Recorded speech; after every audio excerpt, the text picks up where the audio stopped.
सूफी संत, आपने ये शब्द जरूर सुना होगा। सूफी संत कौन होते हैं, क्या आप इनके विषय में जानते हैं? हमारे देश में बहुत सारे तथाकथित सूफी संतों के किस्से कहानियां बताई जाती हैं, लेकिन सूफी संतों का असली चेहरा शायद आप नहीं जानते होंगे। आज हम सूफी संतों की हकीकत आपको प्रमाण सहित बताएंगे। इतिहासकारों ने इनके लिए क्या लिखा है, इतिहास के पन्नों में इनका जो असली चेहरा है जिसको आप नहीं जानते हैं। भारत के एक ऐसे सूफी संत की काली सच्चाई भी आपको बताएंगे जिसकी दरगाह पर सबसे ज्यादा मूर्ख हिंदू चादर चढ़ाने जाते हैं और नेता अभिनेता सब वहां जाकर अपना माथा पटकते हैं। इसलिए वीडियो को पूरा जरूर देखें और हो सके तो सभी हिंदू सनातनी अपने बच्चों को भी जरूर बताएं, जिससे कि सच का पता चल सके। नमस्कार दोस्तों, मेरा नाम मुकुंद उपाध्याय है और हम आप सभी हिंदू सनातनियों के लिए सनातन धर्म और देश से जुड़ी जानकारी धर्म की आवाज चैनल के माध्यम से आप तक पहुंचाते हैं और साथ ही सनातन धर्म में फैल रहे पाखंड और पाखंडियों का विरोध भी करते हैं। अगर हर हिंदू माँ बाप अपने बच्चों को बताए कि अजमेर दरगाह वाले ख्वाजा मोइनुद्दीन चिश्ती ने किस तरह इस्लाम कबूल न करने पर पृथ्वीराज चौहान की पत्नी संयोगिता को मुस्लिम सैनिकों के बीच बलात्कार के लिए निर्वस्त्र करके फेंक दिया था, तो शायद ही कोई हिंदू उस मुल्ले की कब्र पर माथा पटकने नहीं जाएगा। बाद में पृथ्वीराज चौहान की वीर पुत्रियों ने मोइनुद्दीन चिश्ती के टुकड़े टुकड़े कर दिए थे। पृथ्वीराज चौहान ने मोहम्मद गौरी को 17 बार युद्ध में हराया था। प्रत्येक बार हराने के बाद भी उसे छोड़ देते थे, जबकि मोहम्मद गौरी ने पृथ्वीराज चौहान के एक बार उससे हारने पर चौहान की आंख में जलता हुआ सरिया डाल दिया था, जिससे वह अंधे हो गए थे। मोहम्मद गौरी पृथ्वीराज चौहान की आवाज सुनकर उसी दिशा में तीर चलाने की कला को देखना चाहता था। पृथ्वीराज चौहान के हाथ में तीर आते ही उन्होंने सीधा मोहम्मद गौरी की आवाज पर निशाना साधा और मोहम्मद गौरी की गर्दन पर तीर लगने से उसकी मृत्यु हो गई। बाद में मोहम्मद गौरी के सैनिकों ने पृथ्वीराज को बंदी बनाकर मार डाला। वे लोग पृथ्वीराज के शव को घसीटते हुए अफगानिस्तान ले गए और दफन किया। चौहान की कब्र पर जो भी मुसलमान वहां जाता था, प्रचलन के अनुसार उनकी कब्र को वहां पे रखे हुए जूते से मारता था। ऐसी बर्बरता आपने कहीं नहीं देखी होगी, फिर भी हम हैं कि बेवकूफ सेकुलर बने फिर रहे।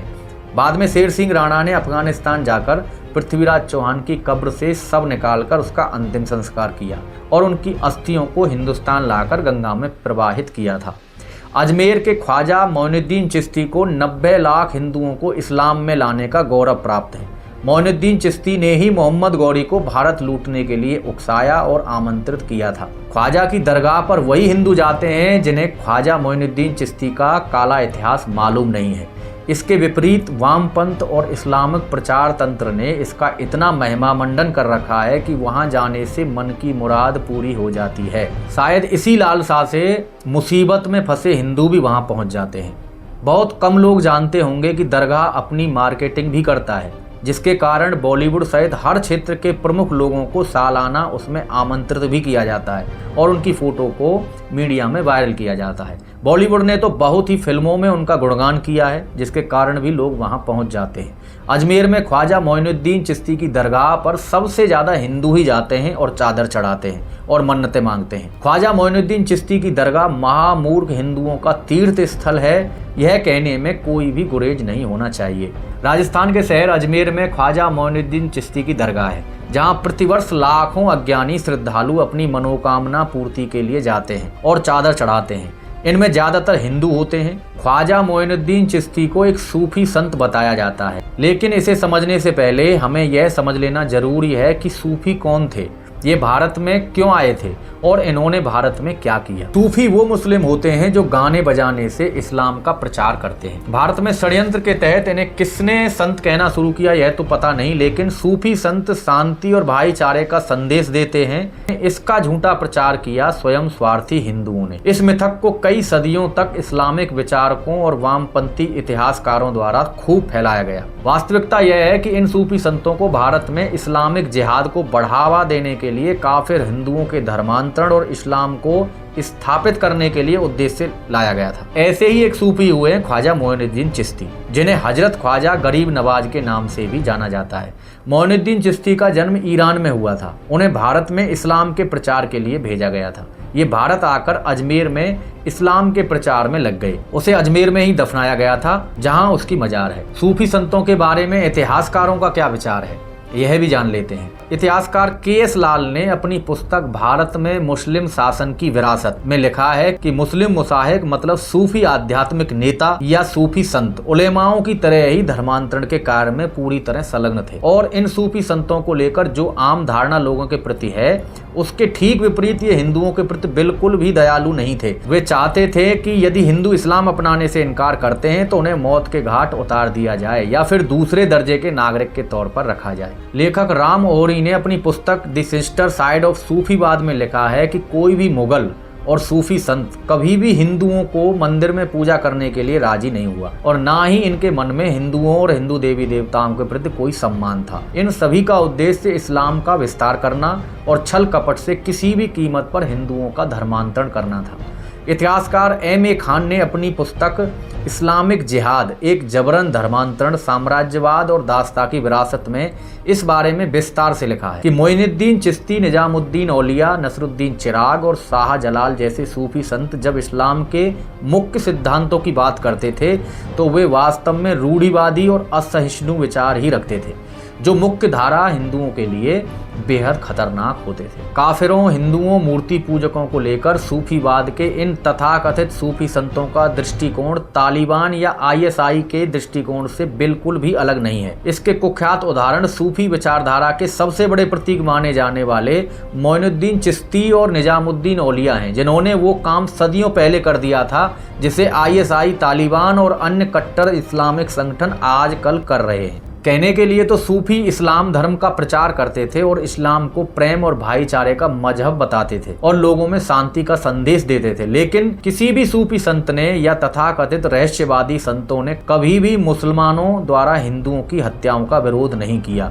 और ना ही किसी मंदिर को नष्ट करने को भी गलत बताया। इन सूफियों ने तथाकथित काफिर पुरुषों और महिलाओं को बगदाद और गजनी में बेचने, उन्हें गुलाम बनाने और उनके साथ भयानक अत्याचार करने का भी कभी विरोध नहीं किया। इसके विपरीत हमेशा मुस्लिम शासकों पर ऐसे हिंदुओं का उत्पीड़न करने का दबाव बनाया जो तमाम प्रयासों के बाद भी मुस्लिम नहीं बने थे। इन सूफियों ने हमेशा पैगंबर और शरीयत द्वारा दिखाए गए मार्ग पर चलने के लिए सुल्तानों पर भी दबाव बनाया। यह कोई रहस्य नहीं है कि इनके धर्म प्रचार और उपदेशों का एकमात्र उद्देश्य धर्मांतरण और हिंदुओं में मुस्लिम शासकों के प्रति प्रतिरोध कम करना था ताकि वे मुस्लिम शासकों के विरुद्ध हथियार न उठाएं और धीरे धीरे पूरे हिंदुस्तान को इस्लामिक राष्ट्र बनाया जा सके, जिसके लिए उन्हें हिंदुस्तान भेजा गया था। सभी सूफियों ने शांति और धार्मिक सद्भाव का बहाना बनाकर हिंदुओं के साथ भयानक छल किया। पंजाब के सूफी संत अहमद सरहिंदी ने लिखा भी है कि जहांगीर द्वारा सिख गुरु अर्जुन देव की फांसी एक महान इस्लामी जीत थी। नक्शबंदी आदेश 1564 से 1634 उसने खुले तौर पर घोषणा कि इस्लाम और हिंदू धर्म एक दूसरे के विरोधी थे,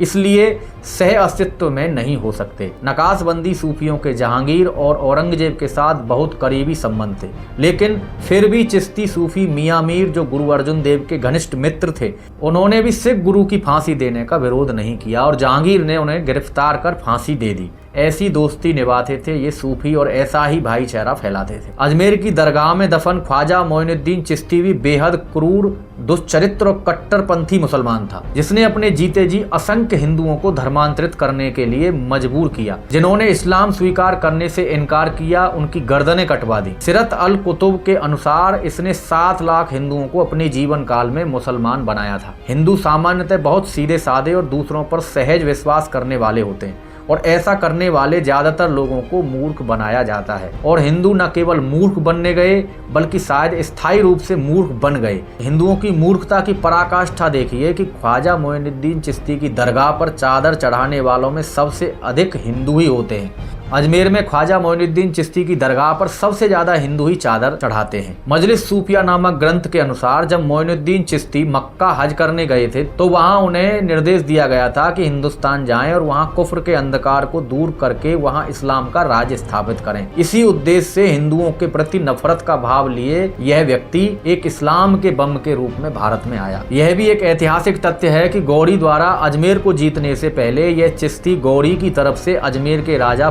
पृथ्वीराज चौहान की जासूसी करने के लिए अजमेर में बसा था। यहाँ उसने पुष्कर झील के पास अपने ठिकाने स्थापित किए। मध्ययुगीन लेखक जवाहर फरीदी में इस बात का उल्लेख किया गया है कि चिश्ती ने अजमेर की आना सागर झील, जो कि हिंदुओं का एक पवित्र तीर्थ स्थल है, पर बड़ी संख्या में गायों का कत्ल किया और इस क्षेत्र में गायों के खून से मंदिरों को अपवित्र करने का काम किया था। मोइनुद्दीन चिश्ती के शागिर्द प्रतिदिन एक गाय का वध करते थे और मंदिर परिसर में बैठकर गौमांस खाते थे। मार्कत इसरार नामक ग्रंथ के अनुसार चिश्ती ने तीसरी शादी एक नाबालिग हिंदू लड़की को जबरन धर्मांतरित करके की थी। वह हिंदू लड़की नहीं चाहती थी कि एक धर्मांध और अत्याचारी बर्बर मुस्लिम के साथ उसकी शादी हो। ख्वाजा मोइनुद्दीन चिश्ती ने उस लड़की के पिता को एक युद्ध में हराकर इस नाबालिग लड़की को उठाया था।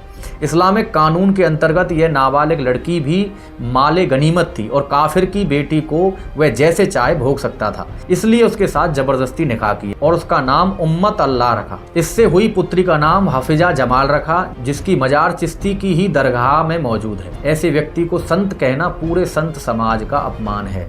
तारीख-ए-औलिया पुस्तक के अनुसार ख्वाजा ने अजमेर नरेश पृथ्वीराज चौहान को दीन की दावत दी, यानी मुसलमान बनने का अनुरोध किया। चौहान के इनकार करने पर ख्वाजा ने कहा कि ये इस्लाम पर ईमान नहीं लाता, इसे मैं लश्करे इस्लाम के हवाले करवाऊंगा। चिश्ती ने मोहम्मद गौरी को भारत पर आक्रमण करने को बुलाया। पृथ्वीराज चौहान ने 16 बार गौरी को युद्ध में हराया और हर बार गौरी कुरान की कसम खाकर पैरों में पड़ जाता था और पृथ्वीराज उसे क्षमा कर देते थे। पर 17वें युद्ध में मोइनुद्दीन चिश्ती के छल कपट और जयचंद की गद्दारी के कारण पृथ्वीराज पराजित हुए थे। गौरी उन्हें बंदी बनाकर घोड़े से बांधकर घसीटता हुआ ले गया। पृथ्वीराज चौहान की पत्नी संयोगता को पकड़ने के लिए गौरी की सेना उनके अजमेर के महल में प्रवेश नहीं कर पा रही थी, क्योंकि महल के चारों तरफ गहरी खाई थी, जिसे इसी चिश्ती की सलाह के बाद खाई को हिंदुओं की लाशों से पाट दिया गया। लाशों के ऊपर से हाथी निकाला गया, जिसकी टक्कर से महल का फाटक तोड़ना था, लेकिन फाटक पर बड़े बड़े कीले लगे हुए थे, जिससे हाथी अपने सिर की टक्कर नहीं मार पा रहा था। इसी चिश्ती के कहने पर ही जयचंद के बेटे को फाटक से सटाकर खड़ा कर दिया गया और उस पर हाथी ने टक्कर मारी, जिससे फाटक टूट गया और जयचंद को भी उसकी गद्दारी की सजा मिल गई। विडंबना देखिए कि सृष्टि के रचयिता ब्रह्मा की यज्ञ स्थली और ऋषियों की तपस्थली तीर्थराज पुष्कर का क्षेत्र है ये, लेकिन ज्यादातर हिंदू, फिल्मी सितारे और अन्य प्रसिद्ध हस्तियां यहाँ नहीं जाते। अजमेर से उत्तर पश्चिम में करीब 11 किलोमीटर दूर पुष्कर में अगस्त्य, वामदेव, जमदग्नि, भर्तहरि इत्यादि ऋषियों के तपस्या स्थल के रूप में उनकी गुफाएं आज भी नाग पहाड़ में हैं। पुराणों के अनुसार ब्रह्मा जी ने पुष्कर में कार्तिक शुक्ल एकादशी से पूर्णमासी तक यज्ञ किया था, जिसकी स्मृति में अनादिकाल से यहाँ कार्तिक मेला लगता आ रहा है। पुष्कर के मुख्य बाजार के अंतिम छोर पर ब्रह्मा जी का मंदिर बना है। आदि शंकराचार्य जी ने संवत 713 में ब्रह्मा की मूर्ति की स्थापना की थी। यह विश्व में ब्रह्मा जी का एकमात्र प्राचीन मंदिर है। तीर्थराज पुष्कर को सब तीर्थों का गुरु माना जाता है। इसे धर्मशास्त्रों में 5 तीर्थों में सर्वाधिक पवित्र माना गया है। पुष्कर, कुरुक्षेत्र, गया, हरिद्वार और प्रयाग को पंच तीर्थ कहा गया है। अर्धचंद्राकार आकृति में बनी पवित्र एवं पौराणिक पुष्कर झील धार्मिक और आध्यात्मिक आस्था का जागृत केंद्र है। पौराणिक मान्यता है कि ब्रह्मा जी के हाथ से यहीं पर कमल पुष्प गिरने से जल प्रतिष्ठित हुआ था, जिससे इस झील का उद्भव हुआ। झील के चारों ओर बामन घाट व अनेक मंदिर बने हैं। महाभारत के वन पर्व के अनुसार योगीराज श्री कृष्ण ने पुष्कर में दीर्घ काल तक तपस्या की थी। सुभद्रा के अपहरण के बाद अर्जुन ने पुष्कर में विश्राम किया था।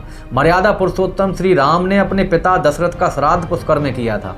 ऐसे पौराणिक तीर्थ स्थल के बारे में बहुत कम लोग जानते हैं और शायद इसलिए ही जितने लोग दरगाह जाते हैं उतने यहाँ नहीं पहुँचते।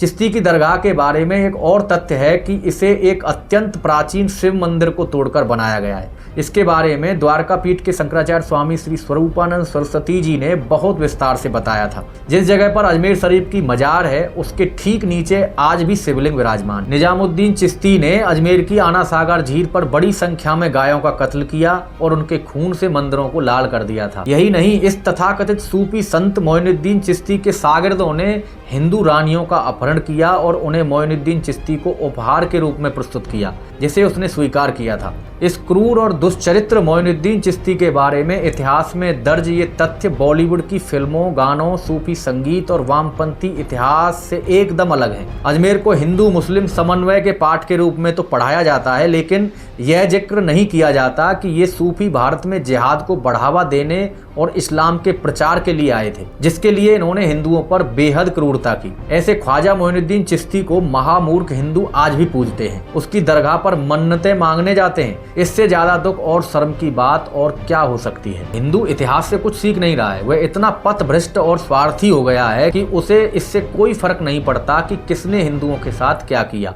और किसने सनातन संस्कृति को नष्ट करने का प्रयास किया और कितना नुकसान पहुंचाया। मोइनुद्दीन चिश्ती के खानदान के लगभग 11,000 लोग दरगाह पर आए चढ़ावे पर ऐशो आराम का जीवन जीते हैं, जो मुख्यतः हिंदू ही चढ़ाते हैं। मोइनुद्दीन चिश्ती जिसने जीते जी हिंदुओं को मारा, मरने के बाद आज भी मार रहा है। दोस्तों, यह जानकारी आपको कैसी लगी कमेंट बॉक्स में जरूर बताएं।